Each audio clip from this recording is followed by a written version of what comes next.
सत श्री अकाल प्यारे बच्चों, लर्न पंजाबी विद उम्मीद सर दे इस सैशन विच मैं उम्मीद सिंह एक बार फिर तुहाडा स्वागत करदा हाँ। इस सैशन विच असी 9वीं जमात दी पाठ पुस्तक ਸਾਹਿਤਕ रंग भाग 1 विच दर्ज कहानी एक सधारण आदमी जिस दे लेखक जिस दे कहानीकार संतोख सिंह धीर हन बारे चर्चा करांगे।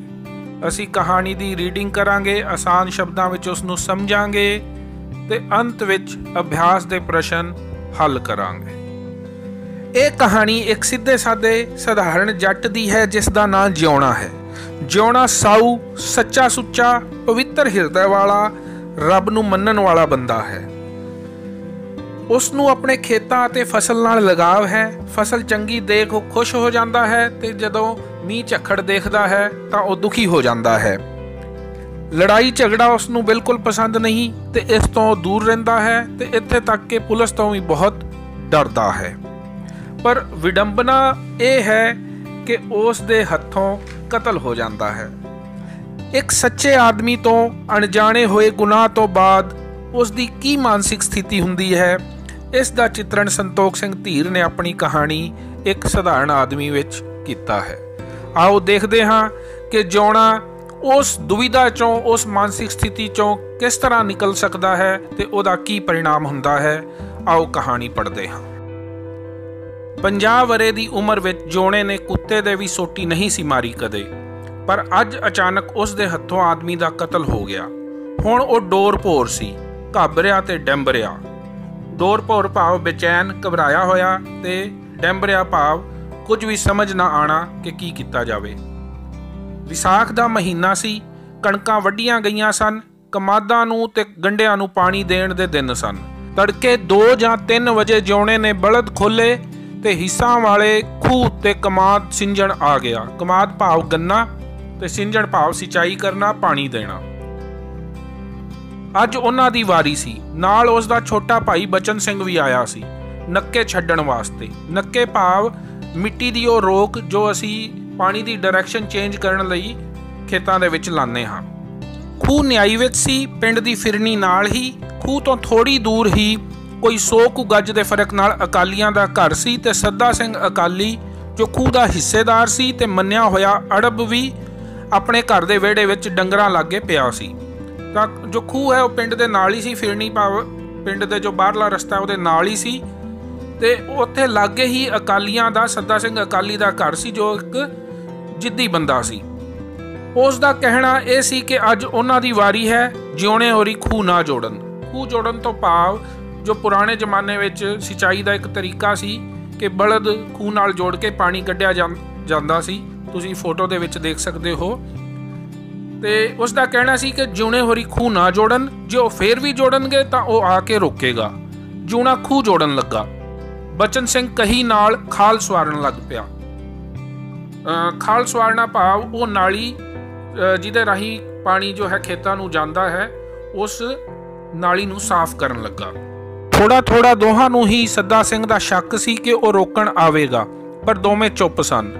टिकी सुन्नी रात सी। सद्दा सिंह दा कंन भी समझो खूह वल लगा होया सी। हिस्सां वाले खूह उत्ते जद खूह जुड़न दी विड़क होई, विड़क होना भाव आवाज़ आना, आवाज़ आई तां सद्दा सिंह जाग पिया ते मंजे उत्तों उठ के वो खूह वल नूं तुर पिया। उस दा पिंडा नंगा सी, सिर ते पैर भी नंगे सन। सिर्फ चिट्टी कच्छ ही उसने तेड़ पहनी हुई सी। तेड़ भाव कमर तो नीचे, कच्छ भाव कछहरा जो है उसने पाया होया सी। चन्न चाननी रात सी। पूर्णमाशी लंघिया अजे 3 के 4 दिन होए सन। जूणे होरां ने देखिया कि सद्दा सिंह आ रहा है। शक तां सी ही उन्हां नूं। ਉਹ सावधान हो जहे हो गए ते नाले कुछ कंबण लगे, क्योंकि सद्दा सिंह दी दहशत है, बड़ा जिद्दी अखड़ बंदा है। उन्हां नूं पहले ही पता सी कि अज वो छेड़ेगा, भाव कोई ना कोई उकारा करेगा। जिउणे होरी नरम सन, सद्दा सिंह अखड़। शरीर का भी सद्दा सिंह नरोआ ते तकड़ा सी। नरोआ भाव ताकतवर सी। लम्मा कद, खुला विड, पहलवाना वर्गा जुस्सा। कदे किसी जमाने में पहलवान ही रहा सी। भावें हुण वो बुढ़ा सी, 60-62 वरियां दा, पर छाती हुण भी चौड़ी ते डोले मच्छियां वाले सन। भाव वेखण विच डील डोल जो सी उहदा बहुत तकड़ा सी। पट्टां उत्ते छल्लियां ते पिंजणियां मजबूत सन। चेहरा भखदा लाल सी, वड्डे वड्डे हत्थ ते पैर। कहण दा भाव कि वो बड़ा वड्डे शरीर वाला बंदा सी। देखण विच सद्दा सिंह शरीफ नज़र आउंदा सी, कोट जां लड़ाका नहीं। रेब कच्छ पाउंदा ते सिर उत्ते छोटी जही पीली पग बंदा हुंदा। रेब भाव पीड़ी टाइट कच्छ कछहरा पाउंदा सी ते सिर उपर पीली पग बंदा हुंदा सी, जिवें ग्रंथी हुंदा है। गुटका भी वह पढ़दा रहिंदा, इस करके लोग उस नूं भाई जी भी कहिंदे सन। पर जानन वाले कहिंदे सन कि उस विच बहुत गुस्सा सी ते निरी अग दी नाल सी। अग दी नाल भाव लड़ाकू होना, गुस्से वाला होना। हमी भी सी उहदे विच। उस नूं अपनी ताकत दा ते देह दा बहुत माण सी, घमंड सी। जिथे भी अड़ जांदा सी अपनी हिंड पगाउंदा सी। हिंड पगाउणा भाव अपनी गल मनवाउणा, भावें अपनी गलती हुंदी, भावें गलती भी हुंदी तां भी अपनी गल ओह मनवांदा सी। हुण तां फेर भी घट सी, जवानी पहरे बहुत सी। जदों चाहे जिस दा मर्जी खूह छुड़वा दिंदा सी, जुड़े बलद खुलवा दिंदा। किसे दी ताकत नहीं सी कि उस दे सामने हुत कर जावे। हुत कर जावे भाव कोई बोल भी जावे। सारे उस तों डरदे सन। किन्नी वारी जिउणे दा भी उसने खूह छुड़वाया सी ते जुड़े बलद खुलवाए सन। जिउणा डर के चुप कर जांदा, कोई भी बोलदा नहीं सी। सद्दा सिंह दा एक तरह नाल छप्पा बैठा होया सी। छप्पा बैठना भाव दहशत होना। सद्दा सिंह नूं आउंदा देख बचन सिंह भी खाल छड्ड के खूह उत्ते आ गया सी। कही उस दे कोल सी। दोवें ही ਉਹ सद्दा सिंह ਦੇ ਸਾਹਮਣੇ ਸਮਝੋ ਹੇਜ ਸਨ। ਹੇਜ ਭਾਵ ਛੋਟੇ ਹੋਣਾ, ਤੁੱਛ ਹੋਣਾ। ਸੱਦਾ ਸਿੰਘ ਤੁਰਦਾ ਤੁਰਦਾ ਖੂਹ ਦੇ ਨੇੜੇ ਆ ਗਿਆ ਤੇ ਆਉਂਦਾ ਹੀ ਉਹ ਆਖਣ ਲੱਗਾ, ਖੂਹ ਨਾ ਚਲਾਇਓ ਬਈ।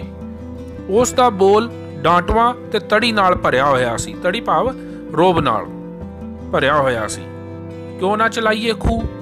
ਜਿਉਣੇ ਹੋਰੀ ਆਖਣ ਲੱਗੇ। ਡਰ ਅਤੇ ਘਬਰਾਹਟ ਨਾਲ ਉਹ ਧੱਕ ਧੱਕ ਕਰ ਰਹੇ ਸਨ। ਬਸ ਮੈਂ ਤੁਹਾਨੂੰ ਕਹਿਤਾ ਖੂਹ ਨਾ ਚਲਾਇਓ। ਅੱਜ ਸਾਡੀ ਵਾਰੀ ਹੈ। ਤੁਹਾਡੀ ਵਾਰੀ ਕਿੱਥੇ ਹੈ? ਅੱਜ ਸਾਡੀ ਵਾਰੀ ਹੈ। ਬਸ ਮੈਂ ਤੁਹਾਨੂੰ ਕਹਿਤਾ ਖੂਹ ਨਾ ਚਲਾਇਓ। ਆ ਗਿਆ ਵੱਡਾ ਨਾਡੂ ਖਾ, ਜਿਉਣੇ ਹੋਰੀ ਬੁੜਬੁੜਾਏ। ਬਲਦ ਜੁੜੇ ਖੜੇ ਸਨ। ਤਦੇ ਬਲਦ ਹੱਕਣ ਲਈ ਜਿਉਣੇ ਨੇ ਟਿਚਕਾਰੀ ਮਾਰੀ। ਟਿਚਕਾਰੀ ਮਾਰਨੇ ਭਾਵ ਬਲਦਾਂ ਨੂੰ ਚੱਲਣ ਦੀ ਆਵਾਜ਼ ਕਰਨਾ। ਸੱਦਾ ਸਿੰਘ ਉਸੇ ਸਮੇਂ ਬਲਦਾਂ ਅੱਗੇ ਆ ਗਿਆ ਤੇ ਛਾਤੀ ਤਾਣ ਖਲੋ ਗਿਆ। ਚਲਾਓ, ਕਿਵੇਂ ਚਲਾਉਨੇ ਹੋ? ਉਸਨੇ ਰਾਹ ਰੋਕ ਲਿਆ। ਸੱਦਾ ਸਿੰਘ ਆਰਾਮ ਨਾਲ ਢਾਕਾਂ ਉੱਤੇ ਹੱਥ ਰੱਖੀ ਬਲਦਾਂ ਅੱਗੇ ਖੜਾ ਸੀ। ਢਾਕਾਂ ਉੱਤੇ ਹੱਥ ਰੱਖਣਾ, ਕਮਰ ਉੱਤੇ ਹੱਥ ਰੱਖ ਕੇ ਖੜਾ ਸੀ। ਉਸ ਦਾ ਪੇਟ ਵਧਿਆ ਤੇ ਗੋਡੇ ਤਣੇ ਹੋਏ ਸਨ। ਜੋ ਰੇਬ ਕੱਛ ਦੀਆਂ ਮੂਰੀਆਂ ਥੱਲੇ ਉਸ ਨੂੰ ਚੁੱਕੀ ਖੜੇ ਸਨ। ਸਿਰ ਥੋੜਾ ਗੰਜਾ ਸੀ ਜੋ ਚਾਂਦਣੀ ਰਾਤ ਵਿੱਚ ਚਮਕਾ ਮਾਰ ਰਿਹਾ ਸੀ। ਪੈਰਾਂ ਥੱਲੇ ਛਾਂ ਸੀ, ਪਰ ਇਹ ਛਾਂ ਸੱਦਾ ਸਿੰਘ ਨੂੰ ਨਜ਼ਰ ਨਹੀਂ ਆ ਰਹੀ ਸੀ ਕਿਉਂਕਿ ਛਾਤੀ ਤਣੀ ਤੇ ਪੇਟ ਉਭਰੀ ਹੋਈ ਸੀ। ਕਾਲੀ ਚਿੱਟੀ ਰਾਤ ਵਿੱਚ ਉਹ ਇਉਂ ਨਜ਼ਰ ਆ ਰਿਹਾ ਸੀ ਜਿਵੇਂ ਦੈਤ ਖਲੋਤਾ ਹੋਵੇ। ਜੋਣੇ ਹੋਰੀ ਆਖਣ ਲੱਗੇ, ਭਾਈ ਜੀ ਤੂੰ ਚੱਲਿਆ ਜਾ, ਖੂਹ ਨਾ ਸਾਡਾ ਡੱਕ ਤੂੰ, ਅਸੀਂ ਲੜਾਈ ਨਹੀਂ ਕਰਨਾ ਚਾਹੁੰਦੇ। ਡਰ ਅਤੇ ਕਮਜ਼ੋਰੀ ਨਾਲ ਉਹ ਉੱਚੀ ਬੋਲ ਰਹੇ ਸਨ। ਹੁੰਦਾ ਨਾ ਕਈ ਵਾਰੀ ਕਿ ਬੰਦਾ ਅੰਦਰੋਂ ਡਰਿਆ ਹੁੰਦਾ ਹੈ ਤੇ ਆਪਣੇ ਆਪ ਨੂੰ ਤਾਕਤਵਰ ਦਿਖਾਉਣ ਦੇ ਲਈ ਥੋੜਾ ਰੋਬ ਨਾਲ ਬੋਲਣ ਦੀ ਕੋਸ਼ਿਸ਼ ਕਰਦਾ ਹੈ। ਉਹੀ ਹਾਲ ਜਿਉਣੇ ਹੋਰਾਂ ਦਾ ਸੀ। ਬੋਲਦ ਖੋਲੋ ਬੋਲਦ ਆਪਣੇ, ਮੈਂ ਨਹੀਂ ਜਾਣਦਾ ਬਹੁਤੀਆਂ ਗੱਲਾਂ। ਕਿਹੜਾ ਖਿਲਾਊ ਬੋਲਦ ਸਾਡੇ? ਮੈਂ ਖਿਲਾਊ, ਮੈਂ ਜਿੰਨੇ ਅੱਗੇ ਖਿਲਾਏ ਨੇ। ਸੱਦਾ ਸਿੰਘ ਸੋਟੀ ਤੱਕ ਵੀ ਲੈ ਕੇ ਨਹੀਂ ਆਇਆ ਸੀ, ਨਾ ਹੀ ਉਸ ਨੂੰ ਲੋੜ ਸੀ। ਜਿਉਣੇ ਹੋਰਾਂ ਦੋਹਾਂ ਨੂੰ ਉਹ ਸਮਝਦਾ ਹੀ ਕੀ ਸੀ, ਖਾਦੀ ਪੀਤੀ ਰੋਟੀ। ਜੇ ਉਹ ਚਾਹੁੰਦਾ ਦੋਹਾਂ ਨੂੰ ਹੀ ਸਿਰ ਪੜਾ ਕੇ ਮਾਰ ਦਿੰਦਾ। ਅੱਗੇ ਉਹਨੇ ਕਿੰਨੀ ਵਾਰੀ ਉਹ ਦਬਕਾਏ ਹੋਏ ਸਨ। ਉਹਨਾਂ ਦੀ ਕੀ ਤਾਕਤ ਸੀ ਕਿ ਉਸ ਦੇ ਸਾਹਮਣੇ ਅੜ ਖਲੋਣ? ਉਸ ਨੂੰ ਆਪਣੀ ਤਾਕਤ ਉੱਤੇ ਪੂਰਾ ਭਰੋਸਾ ਸੀ। ਜਿਉਣੇ ਹੋਰੀ ਸੱਦਾ ਸਿੰਘ ਦੇ ਦੁਖੀ ਕੀਤੇ ਪਏ ਸਨ। ਰੋਜ਼ ਤੰਗ ਕਰਦਾ ਤੇ ਤੁਰਦਾ ਕੰਮ ਖਿਲਾਰ ਦਿੰਦਾ। ਰੱਬ ਹੀ ਬਣਿਆ ਹੋਇਆ ਸੀ। ਸੱਦਾ ਸਿੰਘ ਨੇ ਹੈਂਕੜ ਨਾਲ ਬੋਲ ਹੀ ਮੂੰਹੋਂ ਕੱਢਿਆ ਸੀ ਕਿ ਲੱਖ ਸਾਊਆਂ ਦਾ ਸਾਊ ਜਿਉਣਾ ਅੱਗ ਬਗੁਲਾ ਹੋ ਗਿਆ ਤੇ ਡਰ ਦੀ ਅੰਨੀ ਸ਼ਕਤੀ ਨਾਲ ਕਾਲਾ ਕਹਿਰ ਬਣ ਗਿਆ। ਉਸ ਨੇ ਕਹੀ ਚੁੱਕੀ ਤੇ ਬਿਜਲੀ ਵਰਗੀ ਤਾਕਤ ਨਾਲ ਸੱਦਾ ਸਿੰਘ ਦੇ ਸਿਰ ਵਿੱਚ ਮਾਰੀ। ਖੂਹ ਛਡਾਊ ਸਾਡਾ ਏ, ਬੋਲਦ ਖੋਲੋ ਬੋਲਦ। ਉਹ ਦੰਦ ਕਰੀਚ ਰਿਹਾ ਸੀ ਤੇ ਲੱਖਾਂ ਕਰੋੜਾਂ ਸੱਪਾਂ ਜਿੰਨੀ ਜ਼ਹਿਰ ਨਾਲ ਭਰ ਗਿਆ ਸੀ। ਹੁਣ ਉਹ ਇੱਕ ਚੰਡਾਲ ਸੀ। ਉਸ ਦੀਆਂ ਅੱਖਾਂ ਲਟ ਲਟਾ ਕੇ ਕਾਲੀ ਅੱਗ ਬਣ ਗਈਆਂ ਸਨ। ਕਹੀ ਵੱਜਣ ਸਾਰ ਹੀ ਸੱਦਾ ਸਿੰਘ ਘਮੇਟਣੀ ਖਾ ਕੇ ਧਰਤੀ ਉੱਤੇ ਡਿੱਗ ਪਿਆ। ਘਮੇਟਣੀ ਭਾਵ ਚੱਕਰ ਖਾ ਕੇ ਡਿੱਗ ਪਿਆ। ਪਾਣੀ ਵੀ ਉਸ ਮੰਗਿਆ ਨਹੀਂ। ਉਸ ਦਾ ਸਿਰ ਖਰਬੂਜੇ ਵਾਂਗੂ ਫਾਂਕ ਹੋ ਗਿਆ ਸੀ। ਕਹੀ ਏਕਣ ਵੱਜੀ ਸੀ ਜਿਵੇਂ ਕਿ ਉਹ ਸਿਰ ਵਿੱਚ ਨਹੀਂ ਮਿੱਟੀ ਦੇ ਭਾਂਡੇ ਵਿੱਚ ਵੱਜੀ ਹੋਵੇ। ਚਿੱਕੜ ਵਾਂਗੂ ਉਸ ਦਾ ਚਿਹਰਾ ਲੱਥ-ਪੱਥ ਹੋ ਗਿਆ ਸੀ। ਲਹੂ ਦੀਆਂ ਤਤੀਰੀਆਂ ਉਸ ਦੀ ਚਿੱਟੀ ਕੱਛ ਤੱਕ ਪਹੁੰਚ ਗਈਆਂ।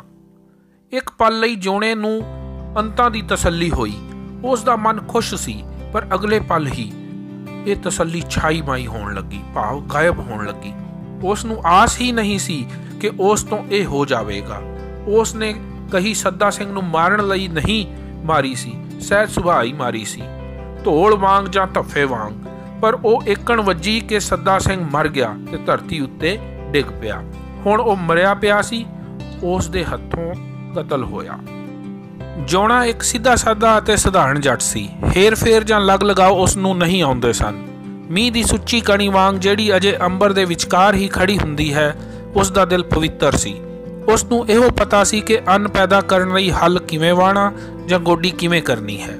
ਫਸਲ ਉੱਗੀ ਦੇਖ ਕੇ ਉਹ ਖੁਸ਼ ਹੋਣ ਵਾਲਾ ਤੇ ਝੱਖੜ ਝਾਂਜਾ ਦੇਖ ਕੇ ਉਹ ਦੁਖੀ ਹੋਣ ਵਾਲਾ ਸੀ। ਜੇ ਕੋਈ ਦੁੱਖ ਜਾਂ ਸੁੱਖ ਹੁੰਦਾ ਤਾਂ ਵਾਹਿਗੁਰੂ ਨੂੰ ਯਾਦ ਕਰਦਾ। ਝਗੜੇ ਅਤੇ ਲੜਾਈ ਫਸਾਦ ਉਸ ਨੂੰ ਬੁਰੇ ਲੱਗਦੇ ਸਨ।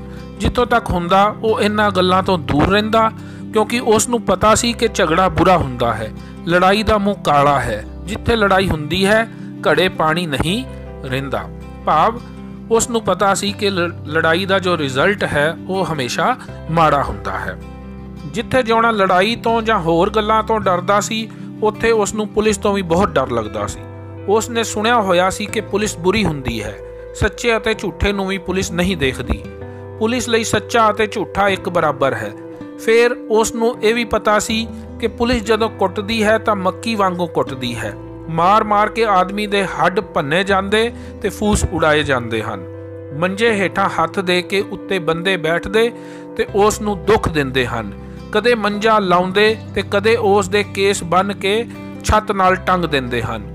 ਪੈਰਾਂ ਦੀਆਂ ਤਲੀਆਂ ਵਿੱਚ ਬੈਤ ਮਾਰੇ ਜਾਂਦੇ ਤੇ ਨਹੁੰਆਂ ਵਿੱਚ ਸੂਈਆਂ ਜਾਂ ਪਿੰਨ ਚੋਭੇ ਜਾਂਦੇ ਹਨ।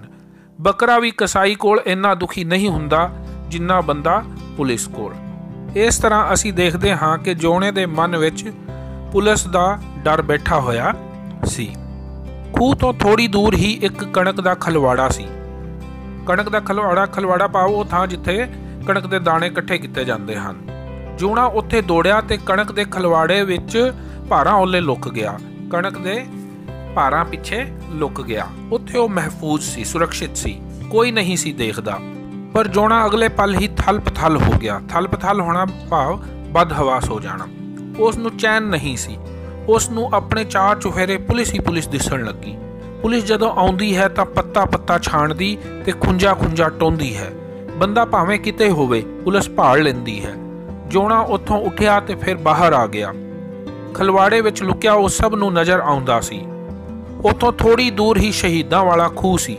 ਜੋਣਾ ਉੱਥੋਂ ਤੁਰਿਆ ਤੇ ਵੱਡਾਂ ਵਿੱਚੋਂ ਦੌੜਦਾ ਸ਼ਹੀਦਾਂ ਵਾਲੇ ਆ ਗਿਆ। ਵੱਡ ਭਾਵ ਜੋ ਕਣਕ ਦੇ ਫਸਲ ਦੇ ਕੱਟਣ ਤੋਂ ਬਾਅਦ ਜੋ ਅਵਸ਼ੇਸ਼ ਹੁੰਦੇ ਹਨ, ਉਹ ਵੱਡਾਂ ਵਿੱਚੋਂ ਦੌੜਦਾ ਸ਼ਹੀਦਾਂ ਵਾਲੇ ਆ ਗਿਆ। ਸ਼ਹੀਦਾਂ ਵਾਲੇ ਖੂਹ ਉੱਤੇ ਇੱਕ ਚੁੱਗੀ ਬਣੀ ਹੋਈ ਸੀ। ਚੁੱਗੀ ਭਾਵ ਹੋਦੀ ਜਾਂ ਚਬੱਚਾ, ਉਹ ਥਾਂ ਜਿੱਥੇ ਟਿਊਬਵੈੱਲ ਦਾ ਜਾਂ ਖੂਹ ਦਾ ਪਾਣੀ ਜੋ ਹੈ ਇਕੱਠਾ ਕੀਤਾ ਜਾਂਦਾ ਹੈ, ਉਹ ਚੁੱਗੀ ਹੁੰਦੀ ਹੈ। ਚੁੱਗੀ ਕਾਫੀ ਡੂੰਘੀ ਸੀ। ਆਮ ਕਰਕੇ ਚੁੱਗੀ ਵਿੱਚ ਪਾਣੀ ਜਮ੍ਹਾਂ ਰਹਿੰਦਾ ਸੀ, ਪਰ ਅੱਜ ਉਹ ਖਾਲੀ ਸੀ। ਥੋੜਾ ਬਹੁਤ ਚਿੱਕੜ ਜਾਂ ਇੱਟਾਂ ਵੱਟੇ ਹੋਣਗੇ। ਜੋਣਾ ਇੰਨਾ ਘਾਬਰਿਆ ਤੇ ਇੰਨਾ ਡਰਿਆ ਹੋਇਆ ਸੀ ਕਿ ਆਪਣਾ ਆਪ ਲੁਕਾਉਣ ਲਈ ਉਹ ਚੁੱਗੀ ਵਿੱਚ ਹੀ ਬਹਿ ਗਿਆ ਤੇ ਚੁੱਗੀ ਵਿੱਚ ਹੀ ਪੂਰੀ ਤਰ੍ਹਾਂ ਮਹਿਫੂਜ਼ ਸਮਝਣ ਲੱਗ ਪਿਆ। ਹਾਲਾਂਕਿ ਇਹ ਗਲਤ ਸੀ। ਚੁੱਗੀ ਵਿੱਚ ਬੈਠਾ ਬੰਦਾ ਸਾਫ਼ ਨਜ਼ਰ ਆਉਂਦਾ ਸੀ। ਆਦਮੀ ਦੇ ਨਹਾਉਣ ਲਈ ਹੀ ਚੁੱਗੀ ਬਣੀ ਹੋਈ ਸੀ, ਬਹੁਤ ਡੂੰਘੀ ਨਹੀਂ ਸੀ। ਪਰ ਜੋਣਾ ਚੁੱਗੀ ਵਿੱਚ ਥਲ ਪਥਲ ਹੋਣ ਲੱਗਾ, ਭਾਵ ਬਦਹਵਾਸ ਹੋਣ ਲੱਗਾ। ਇਹ ਵੀ ਠੀਕ ਨਹੀਂ ਸੀ। ਇੱਥੇ ਵੀ ਉਹ ਲੁਕਿਆ ਹੋਇਆ ਜਾਂ ਮਹਿਫੂਜ਼ ਨਹੀਂ ਸੀ, ਸਭ ਨੂੰ ਨਜ਼ਰ ਆਉਂਦਾ ਸੀ। ਖੂਹ ਦੇ ਬਿਰਛ ਬੂਟੇ ਉਸ ਨੂੰ ਰਹਿ ਕੇ ਘੂਰ ਰਹੇ ਸਨ ਤੇ ਉਸ ਨੂੰ ਘਿਰਣਾ ਕਰਦੇ ਸਨ। ਖੂਹ ਵੀ ਭਾਵੇਂ ਚੁੱਪ ਸੀ, ਪਰ ਸਾਰੀ ਗੱਲ ਤੋਂ ਵਾਕਿਫ ਸੀ। ਇਸ ਤਰ੍ਹਾਂ ਜੋਣੇ ਦੇ ਮਨ ਵਿੱਚ ਖਿਆਲ ਚੱਲ ਰਹੇ ਹਨ। ਉਸ ਨੂੰ ਇਹ ਲੱਗ ਰਿਹਾ ਹੈ ਕਿ ਜਿੰਨੇ ਰੁੱਖ ਬੂਟੇ ਹਨ ਜਾਂ ਇਹ ਖੂਹ ਹੈ, ਉਹਨਾਂ ਨੂੰ ਇਹ ਪਤਾ ਹੈ ਕਿ ਉਹ ਕਤਲ ਕਰਕੇ ਇੱਥੇ ਲੁਕਿਆ ਹੋਇਆ ਹੈ। ਇਸ ਤਰ੍ਹਾਂ ਦੇ ਵਿਚਾਰ ਉਸ ਦੇ ਮਨ ਵਿੱਚ ਚੱਲ ਰਹੇ ਹਨ। ਕਹਿੰਦਾ ਟਿੰਡਾ ਵੀ ਤੇ ਪਾੜਛਾ ਵੀ ਸਾਰੀ ਗੱਲ ਤੋਂ ਜਾਣੂ ਸਨ। ਟਿੰਡਾ ਭਾਵ ਉਹ ਬਕਸੇ ਜਦ ਖੂਹ ਚੱਲਣ ਤੋਂ ਜੋ ਪਾਣੀ ਨਾਲ ਭਰ ਕੇ ਬਾਹਰ ਆਉਂਦੇ ਹਨ ਉਹਨਾਂ ਨੂੰ ਟਿੰਡਾ ਕਿਹਾ ਜਾਂਦਾ ਹੈ।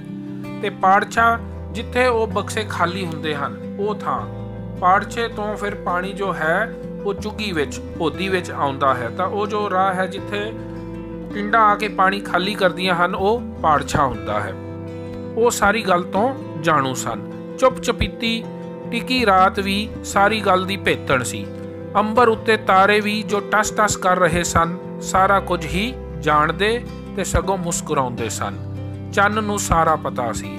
ਇਸ ਤਰ੍ਹਾਂ ਜੋਨੇ ਨੂੰ ਇਹ ਲੱਗ ਰਿਹਾ ਹੈ ਕਿ ਜਿੰਨੀਆਂ ਵੀ ਕੁਦਰਤ ਦੀਆਂ ਇਹ ਚੀਜ਼ਾਂ ਹਨ ਉਹ ਉਸ ਦੇ ਕਤਲ ਦੀਆਂ ਗਵਾਹ ਹਨ। ਆਖਰ ਜੋਨਾ ਚੁੱਗੀ ਵਿੱਚ ਵੀ ਸ਼ਾਂਤ ਹੋ ਕੇ ਬਹਿ ਨਾ ਸਕਿਆ, ਝੱਟ ਹੀ ਬਾਹਰ ਆ ਗਿਆ। ਹੁਣ ਜੋਨਾ ਕਿੱਥੇ ਜਾਵੇ ਉਸ ਨੂੰ ਪਤਾ ਨਹੀਂ ਸੀ। ਜਿੰਨਾ ਚਿਰ ਰਾਤ ਸੀ ਜੋਨਾ ਸਮਝ ਰਿਹਾ ਸੀ ਹਰ ਕੋਈ ਉਸ ਨੂੰ ਦੇਖਦਾ ਤੇ ਉਸ ਦਾ ਪਿੱਛਾ ਕਰਦਾ ਹੈ। ਜਦੋਂ ਸਵੇਰ ਹੋਈ ਤੇ ਪੱਬਾਂ ਭਾਰ ਉੱਚਾ ਹੋ ਕੇ ਸੂਰਜ ਉਸ ਵੱਲ ਦੇਖਣ ਲੱਗਾ, ਜੋਨਾ ਸੋਚਣ ਲੱਗਾ ਕਿ ਹੁਣ ਉਹ ਲੁਕਿਆ ਹੋਇਆ ਹੈ, ਦੁਨੀਆ ਵਿੱਚ ਕੋਈ ਵੀ ਹੁਣ ਉਸ ਨੂੰ ਨਹੀਂ ਦੇਖਦਾ। ਤਾਂ ਦੇਖੋ ਉਸ ਦੀ ਮਾਨਸਿਕ ਸਥਿਤੀ ਇਸ ਤਰ੍ਹਾਂ ਦੀ ਹੈ ਕਿ ਰਾਤ ਵੇਲੇ ਜਦੋਂ ਕਿਸੇ ਨੂੰ ਨਹੀਂ ਦਿਖ ਰਿਹਾ ਸੀ ਤਾਂ ਉਹ ਸੋਚ ਰਿਹਾ ਸੀ ਕਿ ਉਹ ਸਭ ਨੂੰ ਦਿਖ ਰਿਹਾ ਹੈ, ਤੇ ਹੁਣ ਜਦ ਕਿ ਚਾਨਣ ਹੋ ਚੁੱਕਿਆ ਹੈ, ਸੂਰਜ ਚੜ੍ਹ ਗਿਆ ਹੈ, ਤਾਂ ਉਸ ਨੂੰ ਲੱਗ ਰਿਹਾ ਹੈ ਕਿ ਹੁਣ ਉਹ ਕਿਸੇ ਨੂੰ ਨਹੀਂ ਦਿਸ ਰਿਹਾ। ਇਸ ਤਰ੍ਹਾਂ ਦਾ ਮਤਲਬ ਉਹਦੇ ਮਨ ਵਿੱਚ ਚੱਲ ਰਿਹਾ ਸੀ। ਦੁਨੀਆ ਵਿੱਚ ਕੋਈ ਵੀ ਹੁਣ ਉਸ ਨੂੰ ਨਹੀਂ ਦੇਖਦਾ।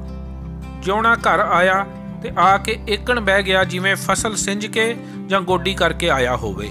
ਹੁਣ ਉਹ ਬਿਲਕੁਲ ਠੀਕ ਸੀ। ਉਸ ਦੇ ਅੰਦਰ ਪੂਰੀ ਚੈਨ ਨਜ਼ਰ ਆ ਰਹੀ ਸੀ, ਪਰ ਇਹ ਚੈਨ ਅਸਲ ਵਿੱਚ ਬੇਚੈਨੀਆਂ ਦਾ ਸ਼ਿਖਰ ਸੀ। ਉਸ ਦੇ ਮਨ ਦੀਆਂ ਤਹਿਆਂ ਵਿੱਚ ਤੂਫਾਨ ਆਇਆ ਹੋਇਆ ਸੀ, ਸਿਰਫ ਸਤਹ ਚੁੱਪ ਸੀ। ਅਸਲ ਵਿੱਚ ਦੇਖਣ ਨੂੰ ਭਾਵੇਂ ਉਹ ਸ਼ਾਂਤ ਲੱਗ ਰਿਹਾ ਸੀ, ਪਰ ਉਸ ਦੇ ਅੰਦਰ ਭੁਚਾਲ ਆਏ ਹੋਏ ਸਨ। ਉਸ ਨੇ ਪੱਗ ਉਤਾਰੀ ਤੇ ਕੰਘਾ ਕਰਨਾ ਸ਼ੁਰੂ ਕੀਤਾ, ਫਿਰ ਪੱਗ ਉਤਾਰੀ ਤੇ ਫਿਰ ਕੇਸ ਵਾਉਣ ਲੱਗਾ। ਵਾਰ-ਵਾਰ ਜੋਨਾ ਪੱਗ ਉਤਾਰਦਾ ਤੇ ਕੇਸ ਵਾਉਂਦਾ। ਉਸ ਦੇ ਮਨ ਵਿੱਚ ਅਚਮੀ ਜਾਂ ਅਗਨੀ ਲੱਗੀ ਹੋਈ ਸੀ, ਲਾਟਾਂ ਭੜਕ ਰਹੀਆਂ ਸਨ। ਕਿੰਨੀ ਵਾਰ ਜੋਨੇ ਨੇ ਮੁੜ-ਮੁੜ ਆਪਣੇ ਕੇਸ ਵਾਹੇ, ਉਸ ਨੂੰ ਟੇਕ ਨਹੀਂ ਸੀ। ਪਾਰੇ ਵਾਂਗ ਉਸ ਦਾ ਮਨ ਅਸ਼ਾਂਤ ਜਾਂ ਵਿਆਕੁਲ ਸੀ। ਇਸ ਤਰ੍ਹਾਂ ਅਸੀਂ ਦੇਖ ਸਕਦੇ ਹਾਂ ਕਿ ਜੋਨਾ ਆ ਕੇ ਬਾਰ-ਬਾਰ ਆਪਣੇ ਕੇਸ ਵਾਹ ਰਿਹਾ ਹੈ, ਭਾਵ ਉਸ ਦੇ ਅੰਦਰ ਬੇਚੈਨੀ ਲੱਗੀ ਹੋਈ ਹੈ, ਉਹਨੂੰ ਚੈਨ ਜੋ ਹੈ ਉਹ ਨਹੀਂ ਹੈ। ਜੋਨਾ ਰੋਟੀ ਖਾਣ ਲੱਗਾ। ਪੈਰਾਂ ਭਾਰ ਬੈਠਾ ਉਹ ਏਕਣ ਰੋਟੀ ਖਾਂਦਾ ਸੀ ਜਿਵੇਂ ਹੁਣ ਉਹ ਇੱਥੇ ਨਹੀਂ ਹੋਰ ਹੀ ਦੁਨੀਆ ਵਿੱਚ ਸੀ। ਬਟਰ ਤੱਕਦਾ ਉਹ ਆਪਣੇ ਮੂੰਹ ਵਿੱਚ ਅਲਪਟਲ ਬੁਰਕੀਆਂ ਪਾ ਰਿਹਾ ਸੀ। ਬੇਤਰਤੀਬਾ ਰੋਟੀ ਖਾ ਰਿਹਾ ਸੀ।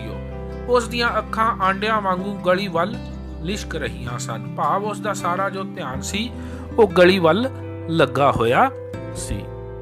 ਜੋਨੇ ਅੰਦਰ ਸੱਚ ਤੇ ਝੂਠ ਘੋਰ ਯੁੱਧ ਕਰ ਰਹੇ ਸਨ। ਸੱਚ ਉਸ ਨੂੰ ਆਪਣੇ ਵੱਲ ਤੇ ਝੂਠ ਆਪਣੇ ਵੱਲ ਖਿੱਚਦਾ। ਜੋਨਾ ਦੁਬਿਧਾ ਵਿੱਚ ਸੀ, ਸਗੋਂ ਉਸਨੇ ਸੱਚ ਤੋਂ ਆਪਣਾ ਮੂੰਹ ਪੁਆਇਆ ਹੋਇਆ ਸੀ। ਸੱਚ ਬੇਸ਼ੱਕ ਚੰਗਾ ਤੇ ਓੜਕ ਜਿੱਤਣ ਵਾਲਾ ਸੀ, ਪਰ ਉਸ ਨੂੰ ਝੂਠ ਚੰਗਾ ਤੇ ਲਾਹੇਵੰਦਾ ਦਿਸਦਾ ਸੀ। ਕਿੰਨੇ ਲੋਕੀ ਝੂਠ ਬੋਲ ਕੇ ਸਾਫ਼ ਬਰੀ ਹੋ ਜਾਂਦੇ ਹਨ, ਸੱਚੇ ਮਾਰੇ ਜਾਂਦੇ ਤੇ ਝੂਠੇ ਛੱਡੇ ਜਾਂਦੇ ਹਨ। ਉਸ ਨੂੰ ਸਾਫ਼ ਪਤਾ ਸੀ ਕਿ ਉਸਨੇ ਕਤਲ ਕੀਤਾ ਹੈ। ਉਸ ਦਾ ਦਿਲ ਕਹਿੰਦਾ ਸੀ ਕਿ ਉਸਨੇ ਕਤਲ ਕੀਤਾ ਹੈ, ਪਰ ਉਹ ਇਸ ਸੱਚਾਈ ਕੋਲੋਂ ਦੂਰ ਨੱਸਣਾ ਚਾਹੁੰਦਾ ਤੇ ਝੂਠਾ ਹੁੰਦਾ ਹੋਇਆ ਵੀ ਉਹ ਸੱਚਾ ਹੋਣਾ ਚਾਹੁੰਦਾ ਸੀ। ਉਸ ਨੂੰ ਝੂਠ ਚੰਗਾ ਤੇ ਸੱਚ ਬੁਰਾ ਲੱਗਦਾ ਸੀ। ਸੱਚ ਉਸ ਵੱਲ ਮੂੰਹ ਅੱਡ ਕੇ ਜਫਣ ਨੂੰ ਆ ਰਿਹਾ ਸੀ, ਝੂਠ ਸ਼ਰਨ ਦਿੰਦਾ ਸੀ। ਜੋਨਾ ਆਪਣੀ ਕਿਵੇਂ ਨਾ ਕਿਵੇਂ ਜਾਨ ਬਚਾਉਣੀ ਚਾਹੁੰਦਾ ਸੀ। ਇਸ ਤਰ੍ਹਾਂ ਅਸੀਂ ਦੇਖਦੇ ਹਾਂ ਕਿ ਜੋਨੇ ਦੇ ਮਨ ਵਿੱਚ ਦੁਵਿਧਾ ਹੈ। ਉਸ ਨੂੰ ਪਤਾ ਹੈ ਕਿ ਉਸਨੇ ਅਪਰਾਧ ਕੀਤਾ ਹੈ, ਉਸਨੇ ਕਤਲ ਕੀਤਾ ਹੈ, ਪਰ ਉਹ ਫਿਰ ਵੀ ਉਹਦਾ ਦਿਲ ਜੋ ਹੈ ਝੂਠ ਵੱਲ ਜਾ ਰਿਹਾ ਸੀ। ਉਹ ਆਪਣੇ ਆਪ ਨੂੰ ਬਚਾਉਣਾ ਚਾਹੁੰਦਾ ਸੀ। ਸੱਚ ਉਸ ਨੂੰ ਆਪਣੇ ਵੱਲ ਆਵਾਜ਼ਾਂ ਮਾਰਦਾ ਦਿਸਦਾ ਸੀ ਤੇ ਝੂਠ ਉਸ ਨੂੰ ਆਪਣੇ ਵੱਲ ਖਿੱਚ ਰਿਹਾ ਸੀ। ਪਰ ਦੁਖਾਂਤ ਇਹ ਸੀ ਕਿ ਜੋਨਾ ਚੰਗਾ ਬੰਦਾ ਸੀ। ਝੂਠ ਨਾਲ ਉਹ ਬਹੁਤਾ ਚਿਰ ਗੁਜ਼ਾਰਾ ਨਹੀਂ ਕਰ ਸਕਦਾ ਸੀ। ਸੂਲੀ ਉੱਤੇ ਟੰਗਿਆ ਵੀ ਉਹ ਇੰਨਾ ਦੁੱਖ ਮਹਿਸੂਸ ਨਾ ਕਰਦਾ ਜਿੰਨਾ ਉਸ ਨੂੰ ਹੁਣ ਸੀ। ਉਸ ਦਾ ਦਿਲ ਫੋੜੇ ਵਾਂਗੂ ਟਸ-ਟਸ ਕਰ ਰਿਹਾ ਸੀ। ਆਖਰ ਫੋੜਾ ਫੁੱਟਿਆ ਤੇ ਉਸ ਨੂੰ ਕੁਝ ਆਰਾਮ ਆਇਆ। ਟੀਸੀ ਉੱਤੇ ਪਹੁੰਚ ਕੇ ਜਦ ਪੀੜਾਂ ਸ਼ਿਖਰਾਂ ਛੂਹਣ ਲੱਗੀਆਂ, ਜੋਨੇ ਦਾ ਮੂੰਹ ਭੰਵਿਆ ਤੇ ਸੱਚ ਦੇ ਪਾਸੇ ਹੋ ਗਿਆ। ਤਾਂ ਇਸ ਤਰ੍ਹਾਂ ਜੋ ਉਸ ਦੇ ਮਨ ਵਿੱਚ ਸੱਚ ਤੇ ਝੂਠ ਦੀ ਲੜਾਈ ਚੱਲ ਰਹੀ ਸੀ, ਜੋ ਸੱਚ ਉਸ ਨੂੰ ਆਪਣੇ ਵੱਲ ਤੇ ਝੂਠ ਆਪਣੇ ਵੱਲ ਖਿੱਚ ਰਿਹਾ ਸੀ, ਅੰਤ ਵਿੱਚ सच दी जित हुई। वो सच वल गया।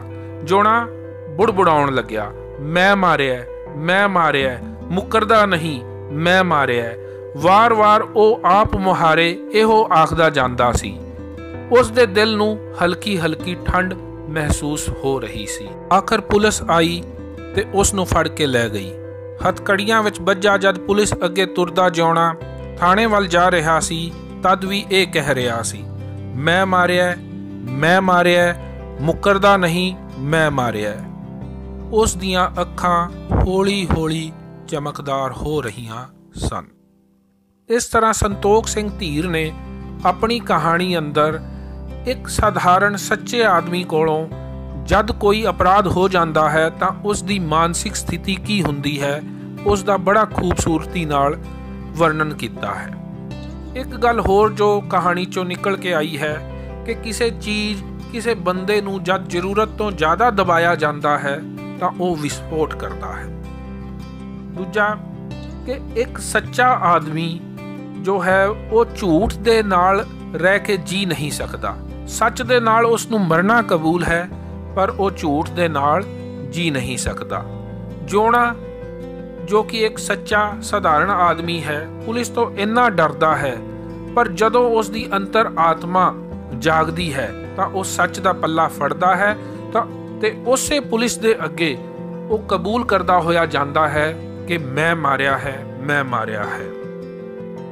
इस तरह अंतर आत्मा की आवाज़ एक साधारण आदमी नूं जो है वो बहादुर भी बना देती है।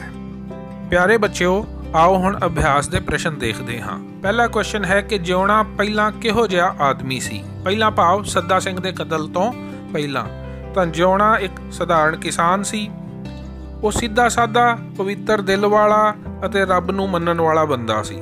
वो लड़ाई झगड़े तो दूर रहिंदा सी अते पुलिस तो डरदा सी। नैक्सट क्वेश्चन है कि न्याई वाले खूह के हिस्सेदार कौन कौन सन।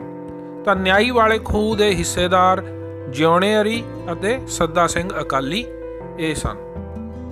नैक्सट क्वेश्चन है कि जिउणे दे भरा दा की नां सी। तो कहानी विच आपां पढ़िया ही है कि जिउणे दे भरा दा नां बचन सिंह सी। नैक्सट क्वेश्चन है कि सद्दा सिंह दी मौत किस खेती दे संद नाल होई। संद भाव औजार। तो सद्दा सिंह दी मौत कही नाल होई सी, जो कही जिउणे ने उहदे सिर विच मारी सी। नैक्सट ते इस भाग का अखीरला क्वेश्चन है कि जिउणे नूं पुलिस क्यों फड़ के लै गई सी। तो जिउणे नूं पुलिस सद्दा सिंह अकाली दे कतल दे जुर्म विच फड़ के लै गई सी।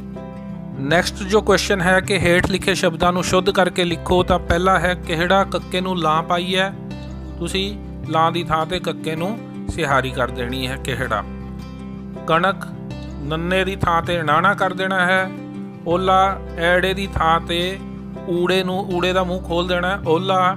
पहलवान गलत लिखिया है, इस नूं पप्पा हाहा, हाहे नूं सिहारी, लल्ला वव्वा कन्ना नन्ना।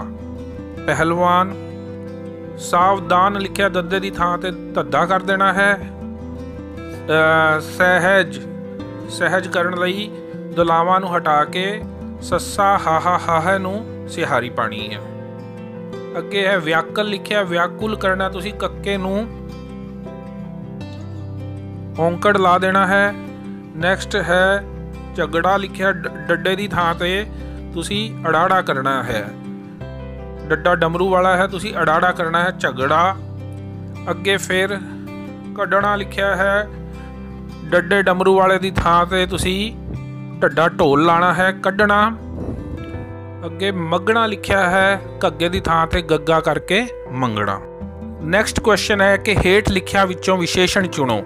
तो विशेषण आपनूं पता ही है कि वो शब्द जिहड़े नाव जां पड़नाव की विशेषता दसदे हन वो विशेषण हुंदे हन।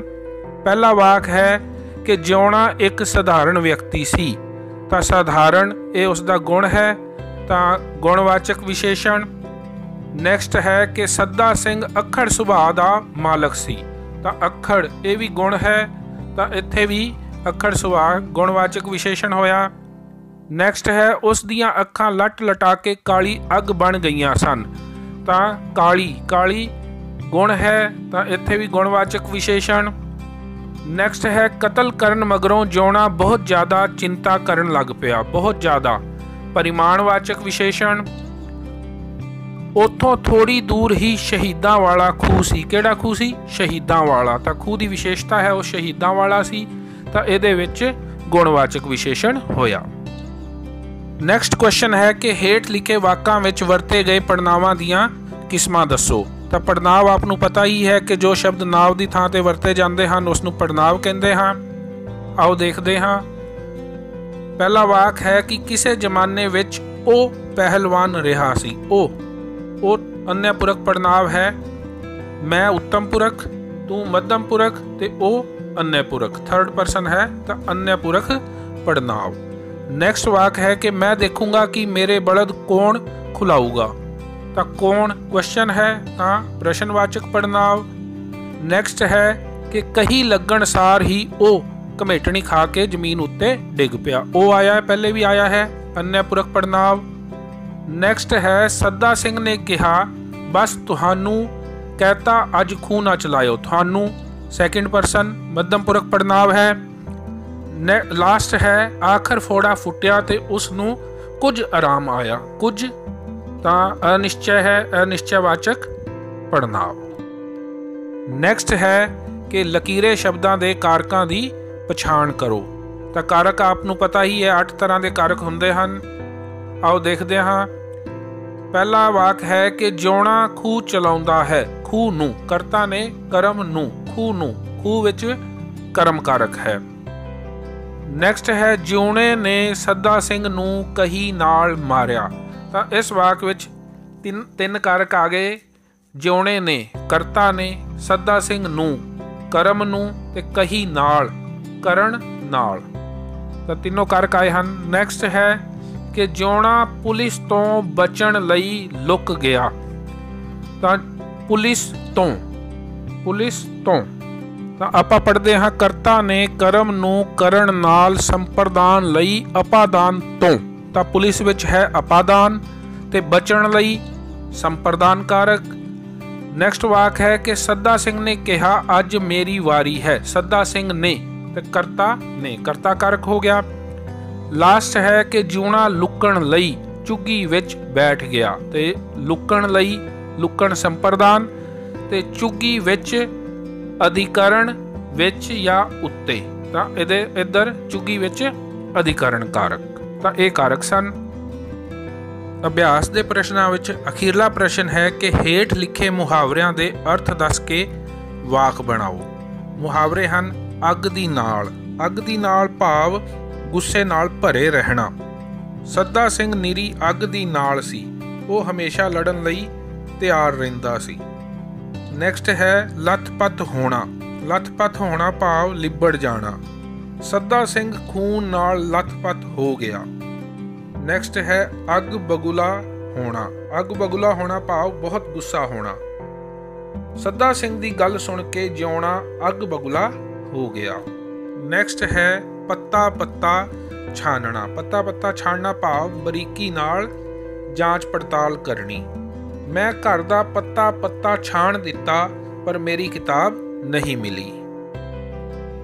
ਪਿਆਰੇ ਬੱਚਿਓ, ਇਹ ਸੀ ਸਾਡਾ ਅੱਜ ਦਾ ਸੈਸ਼ਨ ਜਿਸ ਵਿੱਚ ਤੁਸੀਂ ਸੰਤੋਖ ਸਿੰਘ ਧੀਰ ਦੀ ਕਹਾਣੀ ਇੱਕ ਸਧਾਰਨ ਆਦਮੀ ਬਾਰੇ ਪੜ੍ਹਿਆ। ਉਮੀਦ ਕਰਦੇ ਹਾਂ ਤੁਹਾਨੂੰ ਇਹ ਵੀਡੀਓ ਪਸੰਦ ਆਵੇਗਾ ਤੇ ਤੁਸੀਂ ਇਸ ਤੋਂ ਫਾਇਦਾ ਉਠਾਓਗੇ। ਜੇਕਰ ਵੀਡੀਓ ਪਸੰਦ ਆਵੇ ਤੇ ਲਾਈਕ ਤੇ ਸ਼ੇਅਰ ਜ਼ਰੂਰ ਕਰਨਾ। ਸਾਡੇ ਚੈਨਲ ਨੂੰ ਸਬਸਕ੍ਰਾਈਬ ਕਰਨਾ ਨਾ ਭੁੱਲਣਾ ਤੇ ਨਾਲ ਦੇ ਨਾਲ ਬੈਲ ਦਾ ਬਟਨ ਜ਼ਰੂਰ ਦਬਾਉਣਾ ਤਾਂ ਕਿ ਸਿਲੇਬਸ ਤੋਂ ਸੰਬੰਧਿਤ ਹੋਰ ਵੀਡੀਓਜ਼ ਤੁਹਾਨੂੰ ਪ੍ਰਾਪਤ ਹੋ ਸਕਣ। ਧੰਨਵਾਦ। Thank you.